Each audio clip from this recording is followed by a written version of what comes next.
very warm welcome to you. I'm Hayley Palmer. It's so good to have you here with me on tonight's show, especially as we are joined by actress and singer, best known for being in Corrie, my favourite.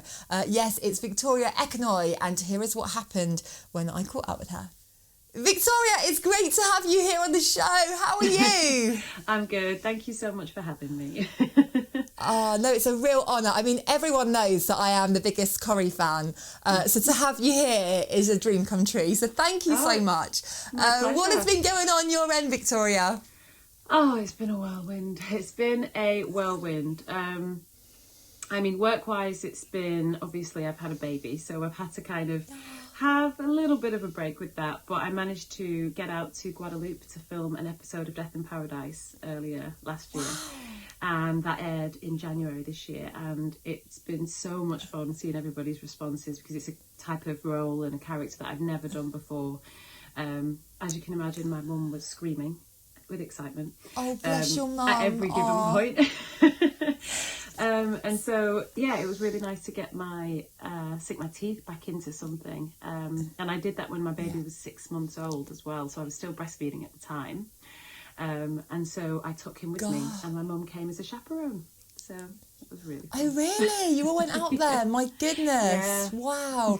Yeah, we had Leon Lopez, who directs the director, Death in Paradise on the show. Yes. So small world. Yeah, he's lovely, isn't he? I've known him for a while, really actually, from the Lion King days. But he's such a lovely well, guy. I want to talk to you about the Lion King days because I didn't know this about you, Victoria. I love Corrie, but when I heard that you were in the Lion King, I was like, wow. I mean, how did that all come about? Because am I right in saying you didn't actually go to a theatre school? It was like an open call that you went to. No, yeah, gosh. It's so weird every time I talk about this because it really isn't the normal way to do it. And I've got so many friends who are incredibly talented and, they put all that work in to be trained. You go to drama school and it takes years and a lot of money, and we just didn't have the finances at the time. So I would be locking myself in my bedroom singing after school every day, after college every day, driving my mum insane. Sorry, mum. And then eventually there was an open call. It was in Oval, actually, near the cricket ground in London. Right. And Lion King are one of the only shows that have open calls, because otherwise you need a private audition, which is through your agent. And I didn't have an agent, and like I said, I hadn't been to drama school. Anyway, I went with a friend to support them because I kind of bottled it a little bit. I just didn't think anyone was going to hire me, given the fact that I hadn't had any training and it was a West End show. And I'm like, what am I doing? Anyway, I went with a friend as support, and then I heard somebody singing Somebody to Love by Queen in the room. And I remember thinking, I could do that. Like I just had this very short moment of absolute belief in myself, which was rare, I have to admit, at the time.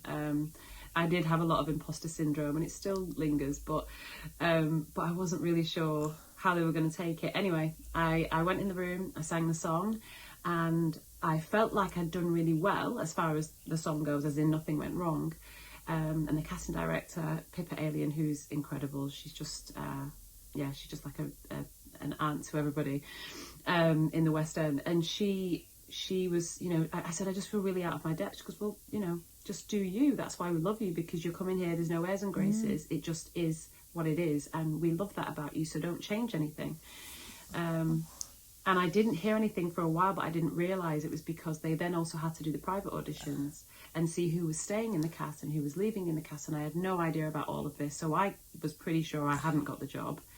I was living in London at the time, moved back to Manchester to be with family, because I just was like, how stupid was I to think I was going to get in a West End show? I almost felt, well, that was a pipe dream never to be realised, and moved back, convinced it was never going to happen. And then I got the call in March, and I was like, okay.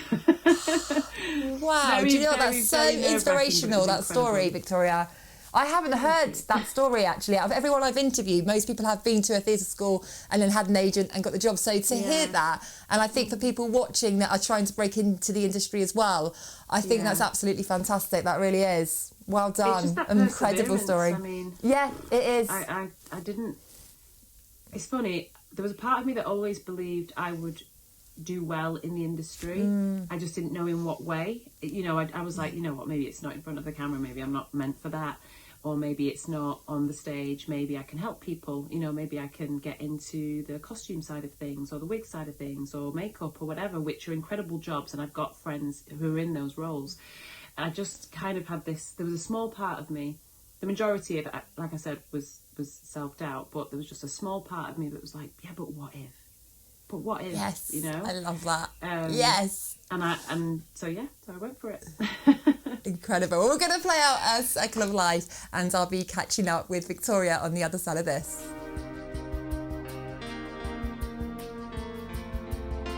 So Victoria, I want to rewind right back, because was it right that you were working as a temp before you got into kind of music, but you always loved music, is that right?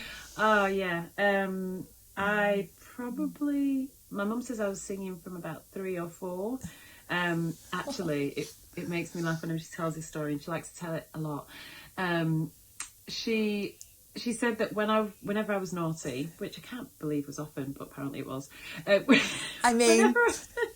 Whenever I was naughty, I would write a poem and bring it back to her as a way of apologising to get myself out of trouble. That'll do it. So I think maybe that was what stemmed the love for writing lyrics, and then I'd sing the poems to her, and I grew up around music a lot. Incidentally, my mum really loves country music. I loved the blues, which wasn't played a lot at all when I was growing up. My grandma loved country music, and my mum loved it too. But she was a huge, huge fan of Sade, and she's one of my favourite artists of all time, because the way she, just everything about her, the vocal, the lyrics, the music, the feel, the essence of who she is. And so that stayed with me right up until this point now. So music, there are a million and one. It's always been. I wouldn't even be able to tell you my top 3 or even top 5 of artists that have influenced me, but I'd say Whitney was a huge one, as far as trying to learn to sing, because for me there's very few greater than her, and that's how I learned, was to sing along to other people in mine and mimic as much as I could. So music was everything for me growing up, and it was my little therapy to go off and write a song or write a poem or something. But then as I got older, and actually at the point, like you said, before I got the role in The Lion King, I was temping, so I was doing office work, which was always what I went back to. Actually, I was always going back to either being a PA or office manager in between the roles as I got to a point until my career took off. Yeah. And I mean, let's talk Celebrity X Factor, because I didn't know that you had the most incredible voice, and you rocked up on there, and I think you blew not only the judges away, but everyone sitting on their sofa with their cup of tea and biscuits, and we were just like, wow, we did not know that you had this voice came out of nowhere. I mean, have you always trained with that voice, or was it natural? No, I didn't have, like I said, because I didn't go to drama school, but I also didn't, because at drama school you kind of do all 3, or a lot of them. So I didn't have any singing lessons either. I just really, really, really loved singing, and it was kind of, that was it. The earliest I'd say there was any form of, I wouldn't necessarily call it training, but guidance was, I was with the Rochdale Borough Youth Choir. So I went to school in Rochdale for a few years, and Dennis Kay and Helen, they were just a lovely couple, and he was conductor for the choir, and I remember he gave me my first solo when we were competing, obviously, and it gave me that little boost of maybe I can do this kind of thing. But yeah, it's been a crazy road really for me, because nobody else in my family, or generations above me at least, are performers. But my sister's very talented as well. Right. I mean, I'm just jealous, Victoria, because I can't sing a note. Honestly, I'm tone deaf. People pay me to be quiet, honestly, but I'm very enthusiastic with it, especially when I've had a few drinks, so it all goes wrong. But anyway, we're going to go into... sing in the shower, though. When you're drunk or in the shower, you sound in the amazing. shower, I sound fantastic. We're going to go into the next song choice of yours, Victoria. That's How It Goes. Why have you chosen this song for us? Do you know, I actually heard this a lot more recently, and this girl, for me, number one, I love the tone of her voice. I love the rasp of her voice, but there's this angst to it as well, and it's just so rare and such a stunning quality for me, for my preference in voices. But also, you can just hear the emotion as she's singing every single word. And I love the music as well, and I try to also create the music when I'm writing, and I just really admire how well the whole thing is put together. It's just, you'll hear it, there's just a really great vibe and energy to it. So yeah, it's one of my favourites. Yeah, we love that here on the show. Well, check it out, and I will be catching up with Victoria after this. I've been picking myself up off the floor. Now, I want to talk about Corrie. This is me on a Friday night, twice. I'm there. I'm fully committed, Victoria. But let's talk about the audition. I mean, how did the part come about? What was the audition like? Talk us through your journey. So it was a very quick process. From the point of doing the self-tape to the point of getting the role, it was 8 days.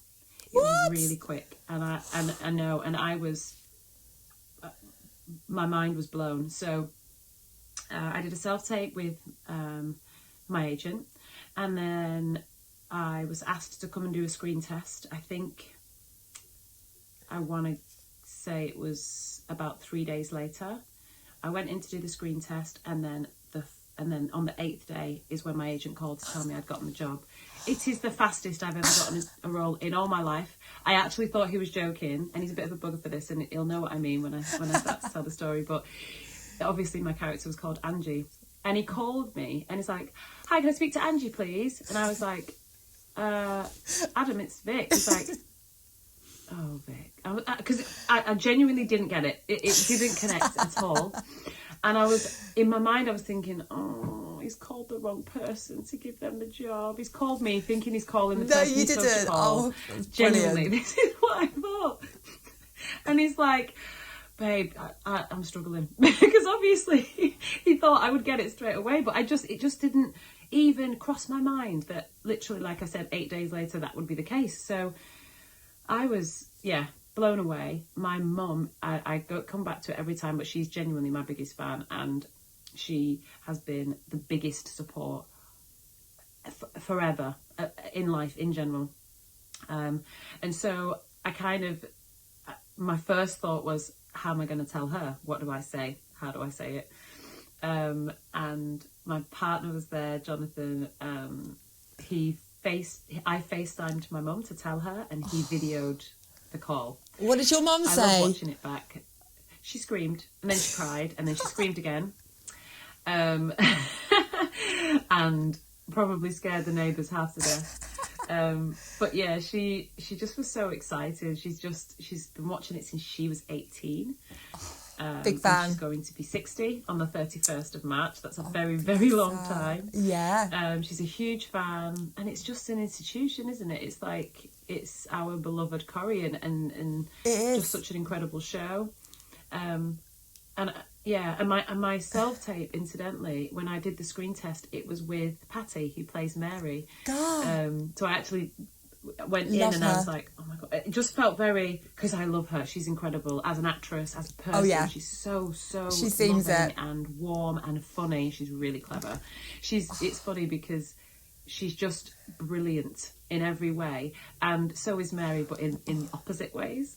I just love it. I love it. Wow. What was that first day on the set like? Did you have nerves before you went, oh no, you're like, oh my goodness, what's actually happening here? I don't think I'd be able to take it all in.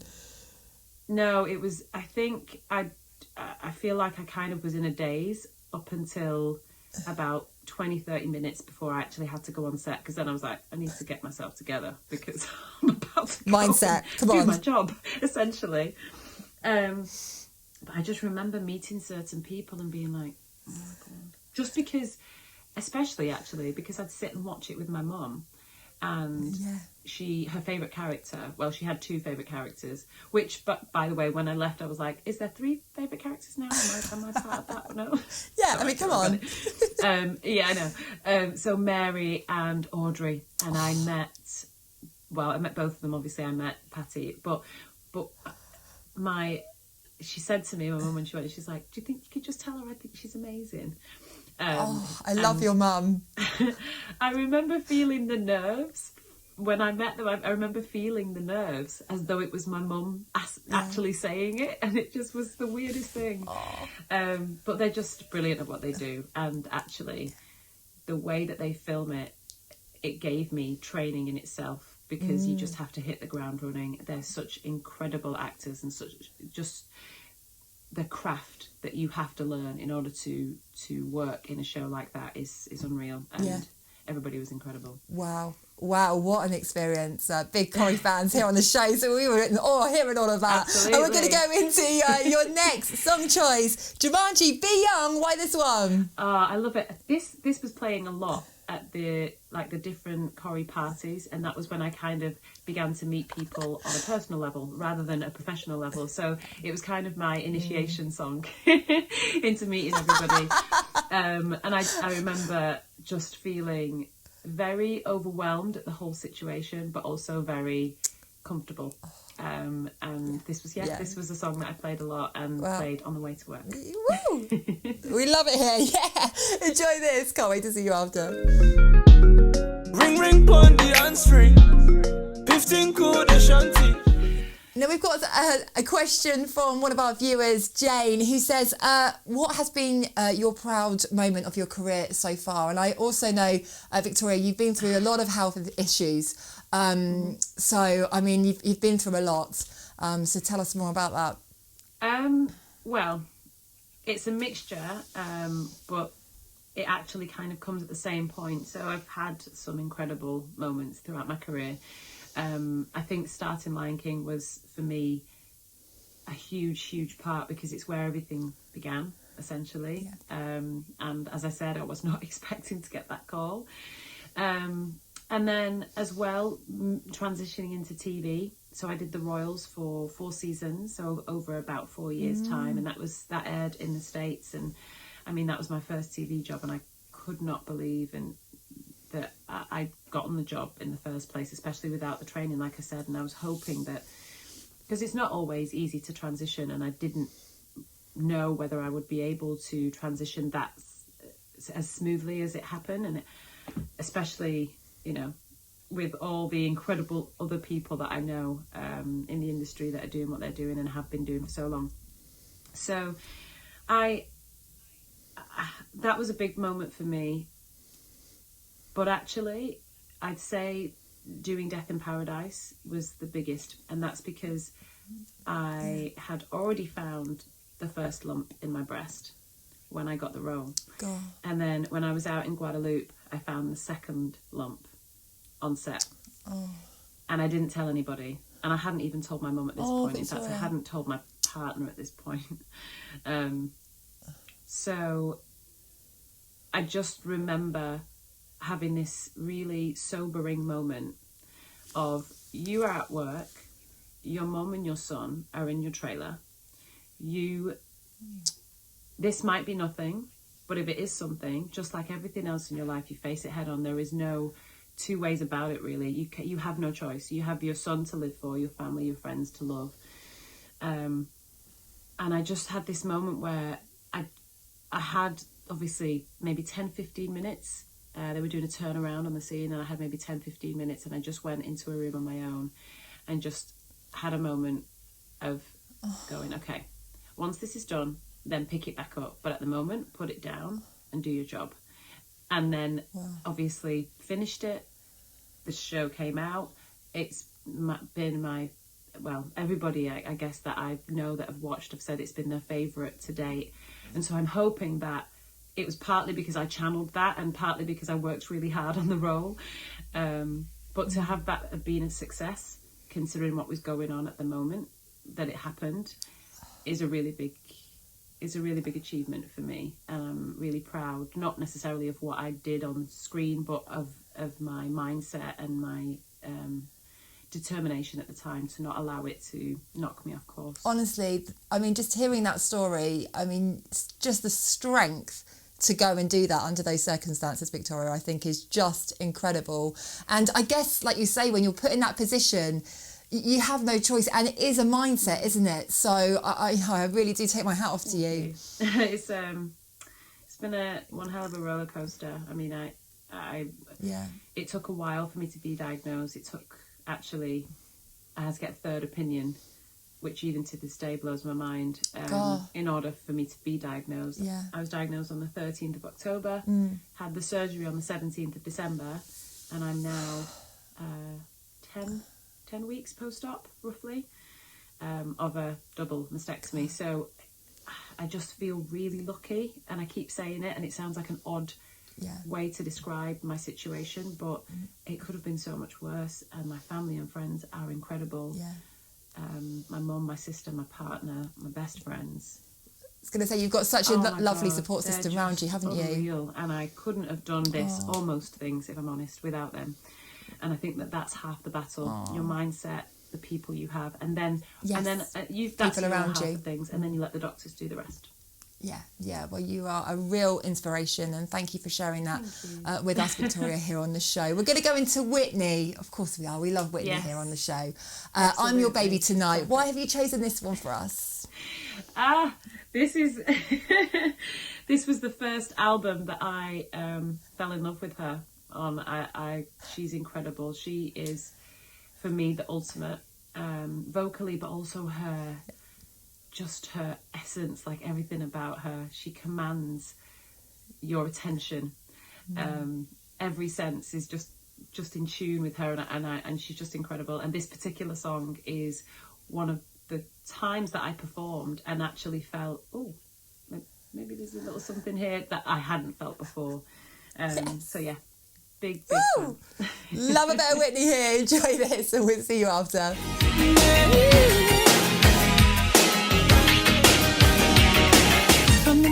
Now we're going to go into your last song choice, Victoria, here on the show. Lost Frequencies Rise. Another great tune to end the show on. Why this one?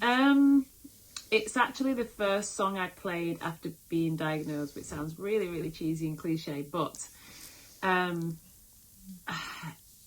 guess it's just about, well, it is what it says. It's about rising up after all of the rubbish that's been going on, not just for me, but for everybody for the last couple of years. And it says everything that I want it to say. And I really, I love everything about it musically. I love the lyrics. I love his voice. I love that it turns into an absolute banger. It starts off really chill. And it's just, it's got it ticks all the boxes. It's a wonderful song. So we're going to play that out on the show right now. But Victoria, this has been brilliant, because not only have we taken it back to the smash hit Whole Winner's Day, we have Talk Corrie, which is my favourite programme. And it's just been a real pleasure to have you here. And thank you for sharing your story with us as well. You know, like I said before, I think you're a real inspiration and a real honour to have you here. And we want to get your mum on the show as well, because your mum sounds brilliant. My mother, she'd love to come on the show, and she's got a hell of a story to tell. I love her. Well, thank you so much. This has been a real lovely chat with you, Victoria. I've enjoyed every minute, and your song choices have been brilliant as well. Thank you so much. It's Victoria Ekanoye, everyone. Woo! Take care. Bye. Huge thank you, Victoria Ekanoye, for being such a great guest on tonight's show. A real honour. And thank you to you at home for supporting the show. It's really appreciated. Thank you. Now, I will see you same time, same place next week. And I'm going to leave you with that song, Lost Frequency with Rise.